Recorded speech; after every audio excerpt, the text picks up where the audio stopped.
So students, अब हम लोग एफएम देखेंगे, आपका सेकेंड कोर्स सब्जेक्ट। ठीक है, एफएम क्या है? Financial management.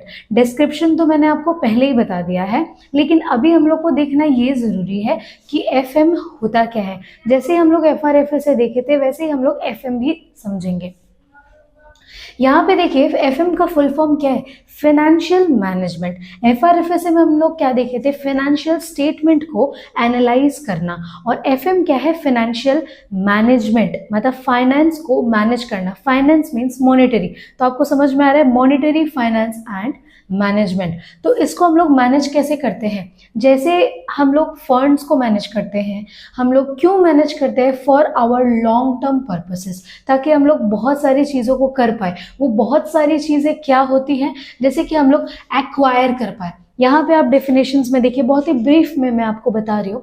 एक्वायर कर पाए ताकि हम लोग फाइनेंस कर पाए, और साथ ही साथ हम लोग मैनेज कर पाए किस चीज़ को? एसेट्स को। मैनेजिंग यहाँ पे क्यों लिखा हुआ है? क्योंकि ये पॉइंट ही है मैनेजमेंट का। तो यहाँ पे मैनेज कर पाए एसेट्स को, और इसको क्यों करना है? To understand the overall goals of business.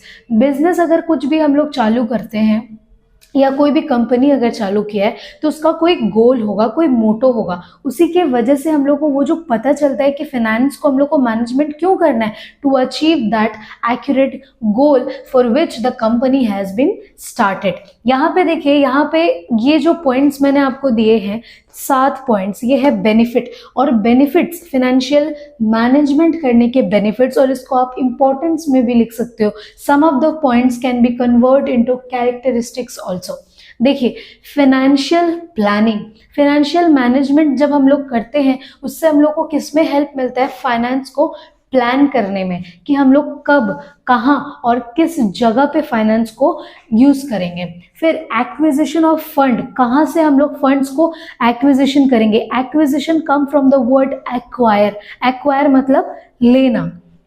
The proper use of fund, और फंड को हम लोग किस तरह से यूज करते हैं ये भी देखना जरूरी है, और सही जगह पे यूज कर रहे हैं कि नहीं ये भी देखना जरूरी है। नाउ फाइनेंशियल डिसीजन, जैसे कि हम लोग एफआरएफएस में भी सीखे थे, वैसे यहाँ पे भी ये हेल्प करता है, फाइनेंस मैनेजमेंट हेल्प करता है फाइनेंशियल डिसीजन को लेने में। एंड इम्प्रूव प्रॉफिटेबिलिटी, जैसे आपका डिसीजन अच्छा होता है, उसी के साथ साथ क्या होता है? कोऑर्डिनेटली ये रिलेटेड है, इम्प्रूव प्रॉफिटेबिलिटी। उसी के साथ increase value of the firm. जैसे आपका फाइनेंस का डिसीजन सही होगा, आपका प्रॉफिट इंप्रूव होगा।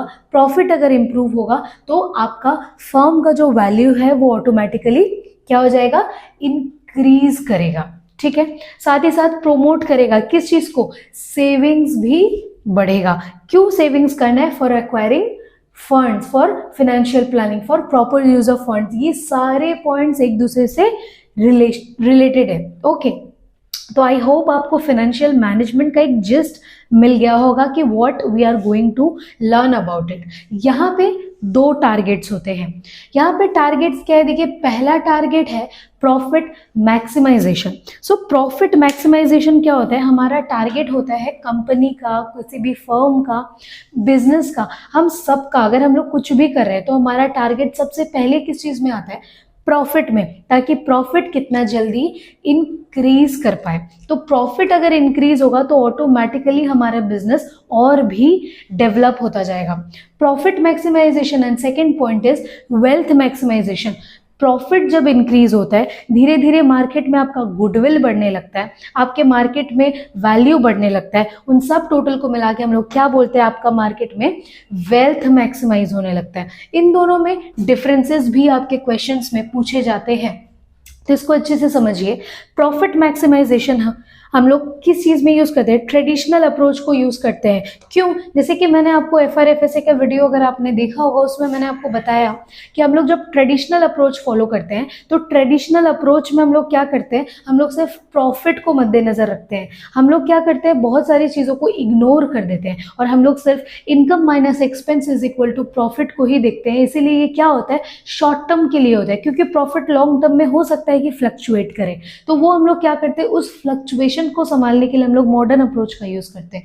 तो यहाँ पे प्रॉफिट मैक्सिमाइजेशन पे हम लोग क्या यूज कर रहे हैं, ट्रेडिशनल अप्रोच को यूज कर रहे हैं। इससे आप लोग ऐसे भी समझ सकते हो कि ट्रेडिशनल अप्रोच अगर यूज हो रहा है तो हम लोग क्या देख पाते हैं, प्रॉफिट मैक्सिमाइजेशन। साथ ही साथ देखो नेक्स्ट है profit of the firm. Profit maximisation मतलब ही आपको दूसरा पॉइंट मिल जाता है कि फर्म का प्रॉफिट क्या है। नेक्स्ट, रिस्क को हम लोग इग्नोर कर देते हैं। टीवीएम आप लोग ने सुना होगा कि TVM is time value of money. Time value of money को प्रॉफिट मैक्सिमाइजेशन में इग्नोर कर दिया जाता है। और इस एफएम के सबसे पहले चैप्टर में हम लोग टाइम वैल्यू ऑफ मनी पर एक ऐसा टॉपिक है जिसमें स्टूडेंट्स को बहुत ज़्यादा ही कंफ्यूजन होता है। उस कंफ्यूजन को हम लोग आज इसी वीडियो में दूर करेंगे।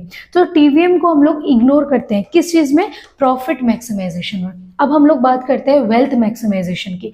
वेल्थ मैक्सिमाइजेशन मतलब ही मैंने जैसे आपको बताया कि हम लोग मॉडर्न अप्रोच को फॉलो करते हैं, जिसमें हम लोग रिस्क को कंसिडर करते हैं, जिसमें हम लोग टाइम वैल्यू ऑफ मनी को भी कंसिडर करते हैं, और साथ ही साथ क्या बढ़ जाता है, वेल्थ ऑफ द फर्म बढ़ जाता है। So I hope it is clear all of you कि एफएम हम लोग क्यों पढ़ रहे हैं, वो this is the reason, this is the benefit, importance, and there are two targets, that is profit maximisation and wealth maximisation. और supporting के साथ ही साथ हम लोग टीवीएम का चैप्टर आज ही शुरू करेंगे।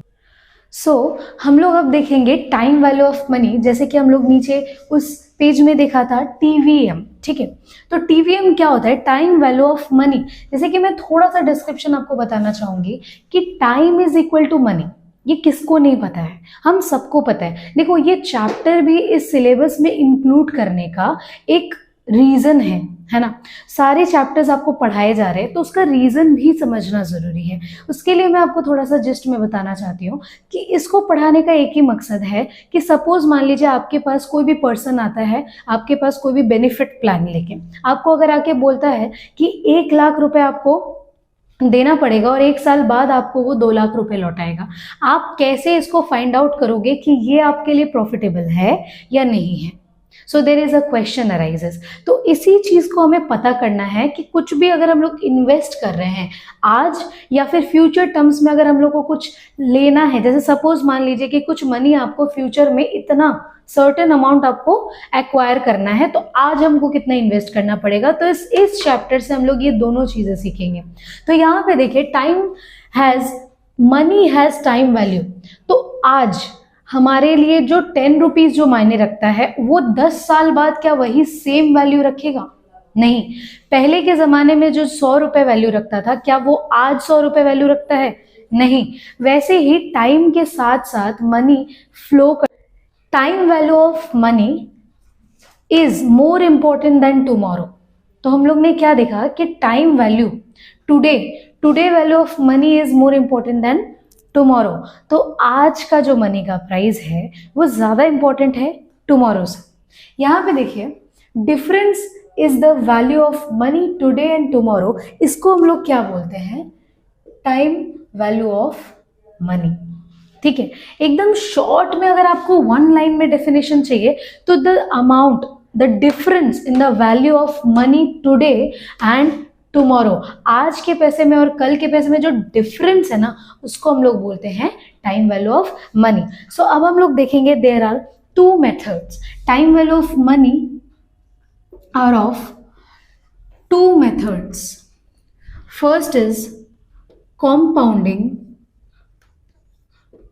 compounding method and the second is discounting method। ठीक है, सो ये 2 मेथड होता है टाइम वैल्यू ऑफ मनी में।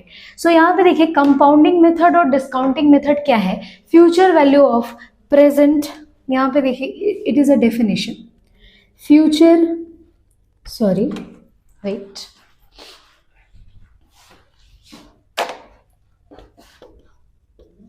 future value of present amount। Future value of present investment भी आप लिख सकते हो, you can write investment.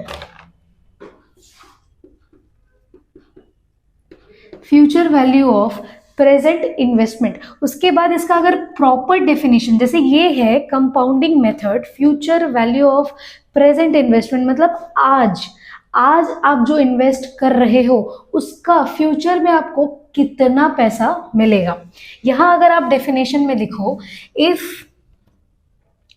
If certain amount invested today, then what amount we get in future? There is a question, ठीक है। If amount of certain amount of money invested today, you can write certain amount of amount or money, yeah, if certain amount of money or amount invested today, then what amount or money we can get in future, we can get in future। तो इससे हम लोग को क्या समझ में आ रहा है कि कुछ अमाउंट, मान लीजिए सपोज कि 10,000, चलिए इसमें एक एग्जांपल लेते हैं कि सपोज आज आप 10,000 रुपए हर महीने इन्वेस्ट कर रहे हो और आपको मैं अगर पूछूं कि आपको एक साल बाद कितना मिलेगा, सो आपने कैलकुलेट कर लिया 1,20,000। तो यहाँ पे मैं सर्टेन अमाउंट, मतलब सपोज आप मान लीजिए 10,000, if 10,000 amount invested today, then what amount we can get in future. Future mean suppose after 1 year और 2 year, you can calculate accordingly. तो वैसे ही हम लोग कंपाउंडिंग मेथड में सीखते हैं। तो यहाँ पे आप मुझे बताइए कि कंपाउंडिंग मेथड में आपको क्या पता है। यहाँ पे आपको क्या पता है, you know the present amount, यहाँ पे कंफ्यूजन होगा, सो लेट मी एक्सप्लेन। तो प्रेजेंट अमाउंट आपको कैसे पता है, सी कंपाउंडिंग मेथड यहाँ पे बोल क्या रहा है, future value of present investment, future value. तो मतलब फ्यूचर में जो वैल्यू हम लोग को मिलेगा वो हमें नहीं पता है। तो आपको पता क्या है, प्रेजेंट अमाउंट पता है, इसका मतलब प्रेजेंट वैल्यू पता है। अब आप लोगों को समझ में आया। यहाँ पे देखिए, if certain amount invested today, then what amount we can get in future. तो मतलब फ्यूचर का अमाउंट हमें नहीं पता है, बट पता क्या है, प्रेजेंट वैल्यू। प्रेजेंट वैल्यू का आपको फॉर्मूला देखिए, यहाँ पे देखिए हम लोग को निकालना क्या है, फ्यूचर वैल्यू। फ्यूचर वैल्यू को हम लोग एफ वी डिनोट कर रहे हैं, और प्रेजेंट वैल्यू जो हम लोग को पता है दैट इज पी वी, ठीक है। उसके साथ ही हम लोग इंटू करेंगे 1 + r⁴n।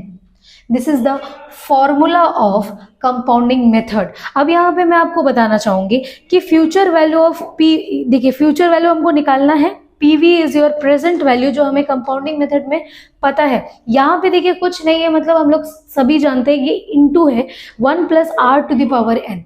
अब मैं आपको बताना चाहूंगी कि यहाँ पे इंटू क्यों हो रहा है। जैसे ही मैंने आपको क्वेश्चन किया था कि अगर हर महीने आप 10,000 रुपए इन्वेस्ट करते हो तो आपको एक साल बाद कितना मिलता है, तो आपने जैसे कि कैलकुलेट कर ही लिया होगा कि 1,20,000 मिलता है। So my question is how you have calculated. इसका मतलब आपने क्या किया, 10,000 को 12 से इंटू कर दिया, यानी 12 मंथ से इंटू कर दिया। तो इंटू करके हमको क्या पता चल रहा है, फ्यूचर वैल्यू पता चल रहा है। अब आप ऐसे 1 ईयर कर सकते हो, 2 ईयर कर सकते हो, 3 ईयर कर सकते हो, राइट। अगर आपको 2 ईयर्स का पता करना है तो आप क्या करोगे, 1,20,000 इंटू अप टू कर दोगे। वैसे ही यहाँ पे इंटू हो रहा है for finding out the future value. I hope now it is clear. अब हम लोग आते हैं डिस्काउंटिंग मेथड में। डिस्काउंटिंग मेथड में क्या होता है, present value of future cash flows. It is a present value of future cash flows. देखिए यहां पे बोल रहे हैं, यहां पे देखिए future value of present investment. तो हमको पता क्या था, प्रेजेंट इन्वेस्टमेंट हमको पता था। यहाँ पे हमको पता क्या नहीं था, फ्यूचर वैल्यू नहीं पता था। इसका मतलब डिस्काउंटिंग मेथड में ठीक ऑपोजिट हो जाएगा। प्रेजेंट वैल्यू हमको पता नहीं है, हमको फ्यूचर कैश फ्लोज पता है। अब अगेन हम थोड़ा डेफिनेशन आपको बता देते तो आपको और ज्यादा ये क्लियर हो जाएगा। So what amount we need to invest today, what amount we need to invest today to get certain amount in future. ठीक है, यहां पे देखिए एक चीज बहुत अच्छे से गौर करिए, ये जो सर्टेन शब्द है, ये जो वर्ड है सर्टेन, ये स्विच हो गया है यहां से। जैसे यहां पे देखिए फ्यूचर वैल्यू स्विच हो गया था प्रेजेंट वैल्यू से, और प्रेजेंट इन्वेस्टमेंट स्विच हो गया था फ्यूचर कैश फ्लो से, वैसे ही सर्टेन अमाउंट ऊपर था और ये नीचे चला गया। कैसे और क्यों गया? देखिए यहां पे क्या बोल रहा था कि हमें सर्टेन अमाउंट मतलब हमको पता है 10,000, राइट? तो सर्टेन अमाउंट मतलब इफ 10,000 इन्वेस्टेड टुडे, ये मैंने आपको बता दिया। वैसे यहाँ पे देखिए सर्टेन अमाउंट आपको पता है, तो यहाँ पे क्या है? फ्यूचर। यहाँ पे क्या था? टुडे। टुडे मीन्स प्रेजेंट, तो इसका मतलब सर्टेन अमाउंट इन फ्यूचर आपको पता है। आपको निकालना क्या है? What amount we need to invest today is the question mark here. So I hope कि अब आपको समझ में आ रहा है कि डिस्काउंटिंग मेथड में आपको क्या निकालना है। तो यहाँ पे आपको क्या निकालना है? The amount of today. तो इसका मतलब क्या? हमें पता क्या है? यहाँ पे हमको क्या पता था? Present value. तो वैसे ही अगर हम ऑपोजिट कर देंगे तो हमको क्या पता है यहाँ पे? Future value. So let's give an example. Future value मतलब क्या? अगर सपोज मान लीजिए आपको एक साल के बाद या एक साल के अंदर 1,20,000 चाहिए, ठीक है? तो आपको आज कितना इन्वेस्ट करना है, या आप कैलकुलेट कैसे करोगे? हो सकता है कि आपको कोई प्रॉपर्टी लेना हो सकता है आपको कोई एसेट लेना हो, something, any of the land लेना हो, एनीथिंग। तो आपको अगर सर्टेन पीरियड ऑफ टाइम के बाद आपको इतना अमाउंट जमा हुआ चाहिए, तो आज आपको कितना अमाउंट इन्वेस्ट करना पड़ेगा so that you can total on that year, कि आपको उतना अमाउंट मिल सके। वही चीज को फाइंड आउट करने के लिए हम लोग यूज करते हैं डिस्काउंटिंग मेथड। सो यहाँ पे देखिए आपको पता क्या है? फ्यूचर वैल्यू पता है। तो फ्यूचर वैल्यू पता होने की वजह से आप लोग ये समझ सकते हो कि हमको निकालना क्या है? राइट, प्रेजेंट वैल्यू हमको निकालना है।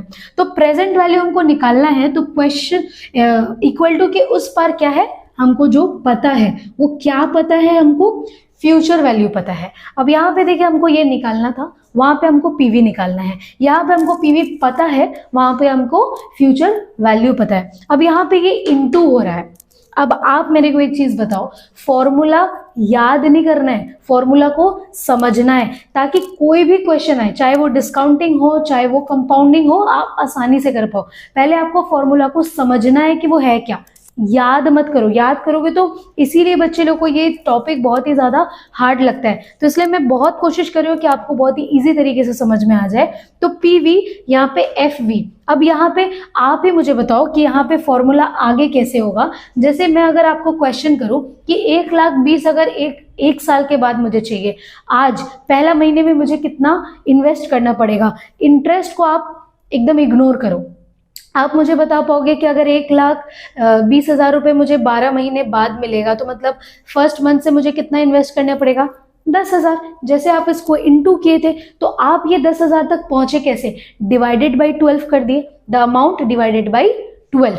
तो इसका मतलब क्या? द अमाउंट डिवाइडेड बाई क्या? 1 + r to the power n। 1 + r to the power n। So this is the formula of discounting method and this is the formula of compounding method. I hope अब formulas आपको clear है। अगर ये clear है तो आपका sums आराम से बनेगा। मतलब आप समझ लो सबसे important जो topic है वो आप cover कर चुके हो। तो आई होप कि ये फॉर्मूला क्यों हो रहा है और किस लिए हो रहा है और हमें जानना जरूरी क्यों है और कैसे हो रहा है, ये आप सभी को चारों क्वेश्चंस क्लियर हो गए। तो अब धीरे धीरे हम लोग सम्स की ओर आगे बढ़ते हैं। ओके, तो एफएम के इंट्रोडक्शन और टाइम वैल्यू ऑफ मनी क्यों पढ़ रहे हैं, फाइनेंशियल मैनेजमेंट क्या काम आता है, हम लोग सब कुछ देख ले। देखिए कोई भी चैप्टर प्रैक्टिकल सिर्फ करने से नहीं होता, प्रैक्टिकल उसको क्यों कर रहे हैं ये भी जानना जरूरी है। आप किसी भी फर्म में प्रैक्टिकल काम करने जाते हो तो सिर्फ बुकिश लैंग्वेज काम नहीं आता है, वो भी जरूरी आता है। तो दोनों थ्योरी प्लस प्रैक्टिकल दोनों ही हमारे लिए इंपॉर्टेंट है। तो अगर आप प्रैक्टिकल चालू कर रहे हो, आप बस फट से फॉर्मूला देख लिए, हाँ डिस्काउंटिंग मेथड होता है, कंपाउंडिंग मेथड होता है, फॉर्मूला याद कर लिए और आप वैल्यू पुट करते रहे। वैल्यू पुट करना तो सबको आता है, बट फॉर्मूला हम क्यों कर रहे हैं, डिवाइड क्यों कर रहे हैं, इनटू क्यों कर रहे हैं, ये सब कुछ जानना जरूरी है। और जैसे ही आप ये जान जाते हो तो आपको याद करने की जरूरत नहीं पड़ती, आप सम्स देख के ही बता दोगे कि यहाँ पे डिवाइड होगा कि यहाँ पे इनटू होगा। देखिए बहुत सारे स्टूडेंट्स को क्या होता है, इसमें बहुत कंफ्यूजन होता है कि सम्स देखते हैं फ्यूचर वैल्यू दिया हुआ है या प्रेजेंट वैल्यू दिया हुआ है, पहला बात तो उनको समझ ही में नहीं आता कि निकालना क्या है, और दूसरा बात ये नहीं समझ में आता कि इनटू होगा कि डिवाइड होगा। तो मैंने जो भी एक्सप्लेनेशन दिया, आई होप कि आप लोग को वो क्लियर है। अगर वो आप लोग को क्लियर है तो आप लोग समझ जाओ कि 70 to 75% चैप्टर वही पे एंड है। ठीक है, अब यहाँ पे देखिए हम लोग एक सम सॉल्व करते हैं, सीखते हैं कि क्या है। इन केस अगर ऐसा कोई केस आपके पास आता है, हम लोग ने ये देख लिया कि आज हमें कितना इन्वेस्ट करना है अगर हमको फ्यूचर में इतना सर्टेन प्राइस मिलना है, और हम लोग ये भी देख लिए कि अगर फ्यूचर में मेरे को कितना मिलेगा अगर सर्टेन अमाउंट हम लोग आज इन्वेस्ट करते हैं। अब हम लोग ये केस देखते हैं, in case of lump sum deposit और पेमेंट। कभी कभार क्या होता है, हम लोग मंथली पेमेंट नहीं करते, ईयरली पेमेंट नहीं करते, हम लोग एक ही बार में लमसम अमाउंट डिपॉजिट करना चाहते हैं। तब कौन सा फॉर्मूला अप्लाई होता है, A is equal to P 1 plus I to the power n। यहाँ पे इंटू हो रहा है, इंटू होना ही मतलब याद आ गया होगा, it is compounding factor. So let's expose. देखिए A क्या है, अगर यहाँ पे मैं लिखूं A, okay wait, let A यहाँ पे क्या है, दिस इज P मतलब present value, A is amount, that is your amount, future amount, okay। next P present amount or value, it is future, okay। 1, this is 1, okay। I क्या है, interest, I denotes for interest या rate of interest। N denotes number of times compounded। पहले हम लोग जो सीखे थे, compounded word का मतलब क्या, कंपाउंड करना यानी कि मल्टीप्लाई करना। तो यानी n मतलब क्या, नंबर ऑफ टाइम्स, कंपाउंडेड मतलब क्या, कितने बार हम उसको मल्टीप्लाई करेंगे, यानी कि इसको आप ईयर्स मंथ भी कर सकते हो। अब ये क्यों कर सकते हो ये हम आपको बताते हैं। सो देखिए कंपाउंडेड यहाँ पे 3 तरीके से किया जाता है। The word compounded denotes 3 types. ठीक है, 3 टाइप्स क्या क्या होता है। First is annual. एनुअल अगर होता है तो ये क्या हो गया, 12 मंथ्स। ठीक है, नेक्स्ट हाफ ईयरली, इसको हम लोग सेमी एनुअली भी बोलते हैं।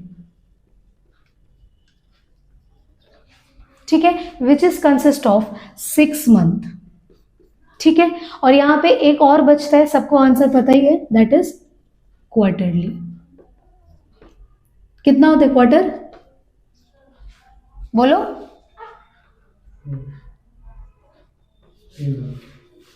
4, 3 मंथ्स। ठीक है, सो कंपाउंडेड 3 तरीके से होता है, that is annual, half year and quarterly. Now see, हम लोग एक एग्जाम्पल से इसको और भी क्लैरिफिकेशन से समझते हैं। अगर हम इसको थोड़ा सा और एक्सपैंड करें, क्या आप लोग मेरे इस फॉर्मूला से अग्री हो?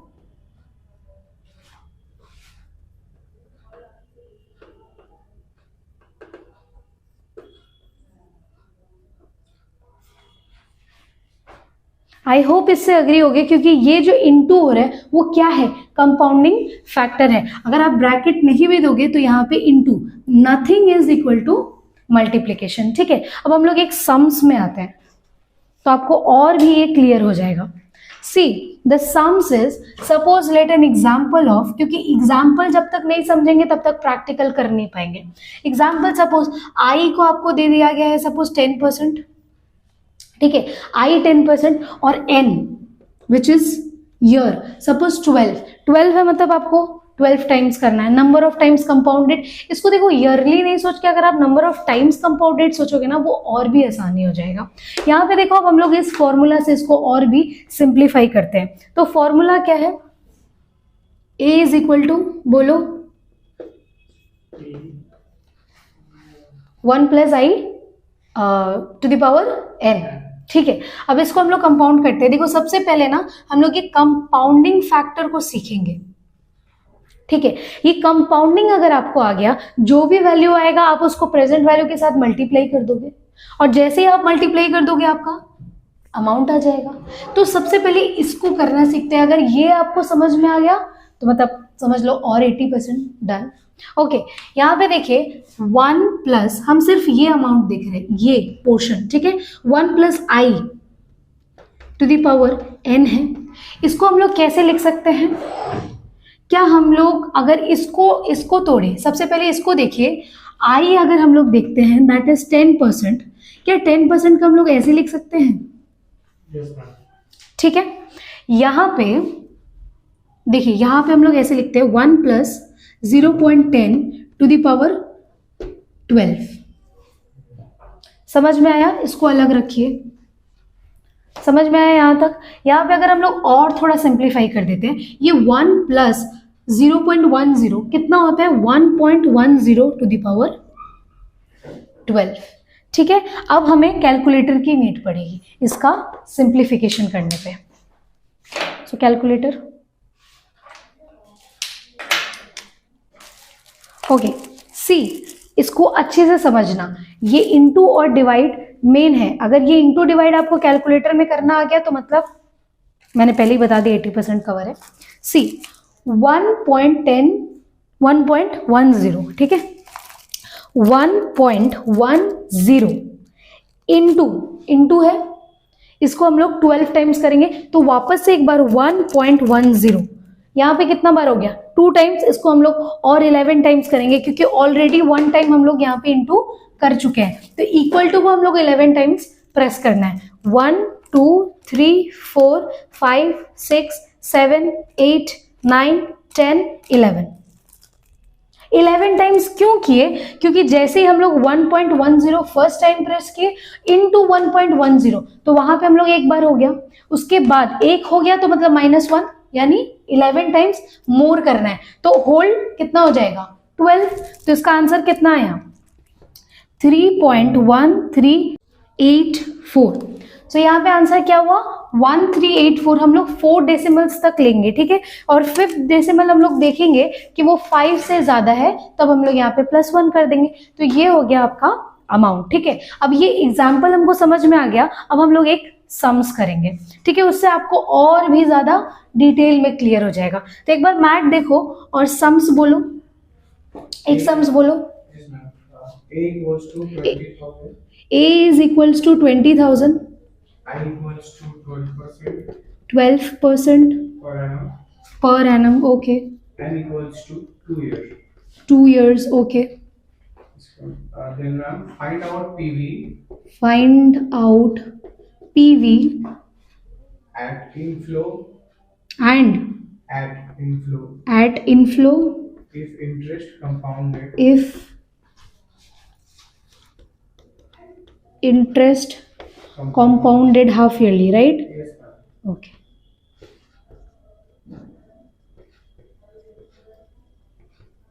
ओके, देखो ये सम्स ऐसे ही सम्स आपके मैथ में दिया जाता है। ठीक है, देखिए ए का वैल्यू यहाँ पे गिवन है, आई आपको दे दिया गया है, एन भी आपको दे दिया गया है, और यहाँ पे बता दिया गया है कि आपको निकालना क्या है? पीवी। अगर आपको नहीं भी बता दिया रहता और इसका वैल्यू दिया रहता तो भी आपको समझ में आ जाता कि हमको क्या निकालना है? पीवी निकालना है।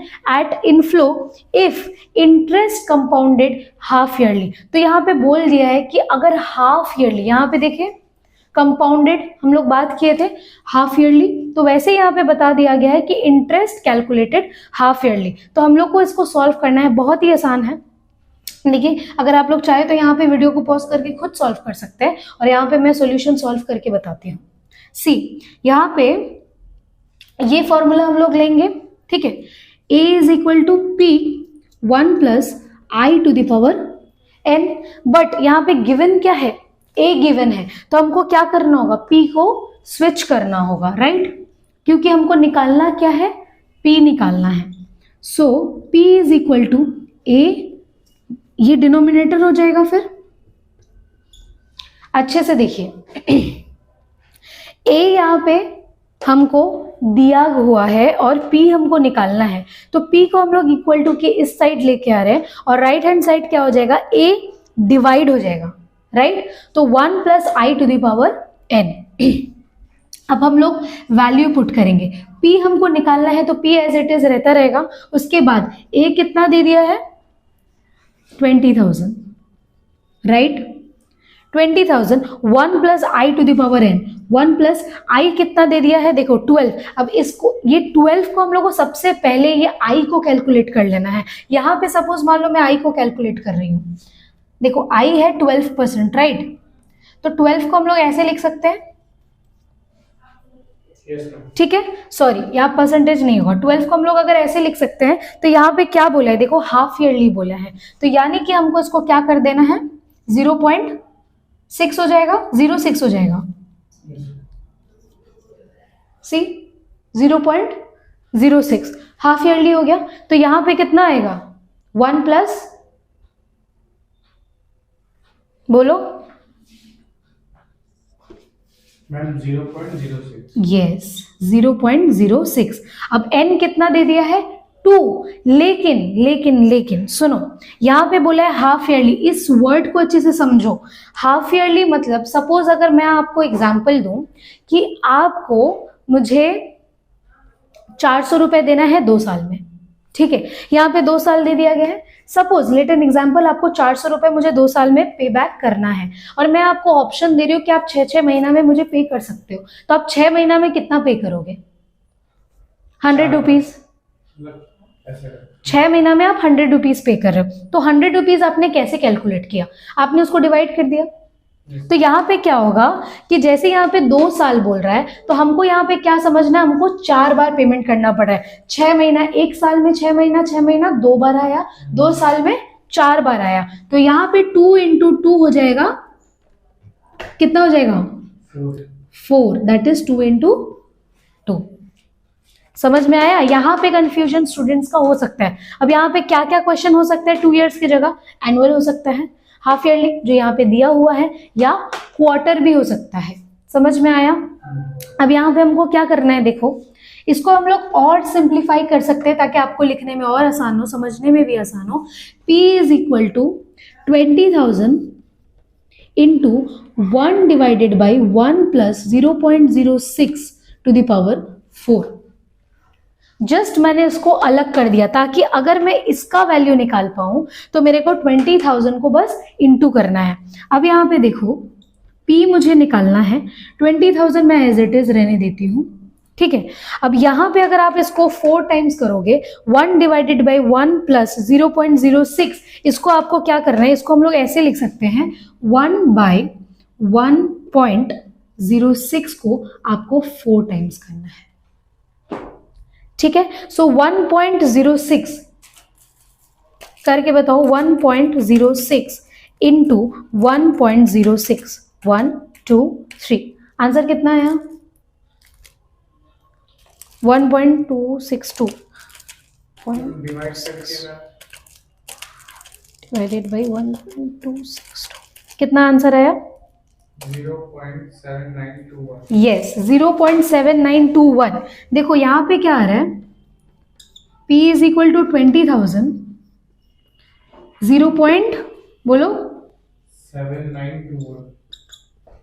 4 डेसिमल्स तक हमको लेना है। यहाँ पे 1.06 को आप जैसे ही 4 बार इंटू करोगे और 1 से डिवाइड कर दोगे, आपको ये आंसर मिल जाएगा, ठीक है। अब हमको इसको 20,000 से क्या करना है, इंटू कर देना है। अब बोलो P 15842। 842। देखो अच्छे से, क्या ये समझ में आया, बोलो 20,000.7921 को जैसे ही आप 20,000 को इंटू कर दोगे, आपको P का वैल्यू दिख गया। P क्या था यहाँ पे, PV यानी प्रेजेंट वैल्यू। अगर आप हाफ ईयरली से करते हो तो आपको इसका अमाउंट इतना ही मिलेगा। So this is your time value of money का सबसे इंपॉर्टेंट क्वेश्चन। ऐसा ही क्वेश्चन आपको एग्जाम में पूछे जाते हैं। अगर आपको ये समझ में आ गया तो you can understand and you can assume कि आपको ऑलमोस्ट चैप्टर का 80% क्लियर हो चुका है। 20% में ज़्यादा कुछ नहीं है, बहुत छोटे छोटे चीज़ें हैं, वो भी जैसे आप प्रैक्टिस करते जाओगे वो और भी क्लियर होते जाएगा। और हम लोग इसी सम्स को वापस से रेगुलर क्लासेस में और डिटेल में देखेंगे कि half yearly, semi annually, annual, quarter, सब कुछ और क्या क्या तरीके से हम लोग कर सकते हैं और क्या क्या फॉर्मूला इसमें यूज कर सकते हैं। I hope you have got your answers and I hope this formula has clear to you.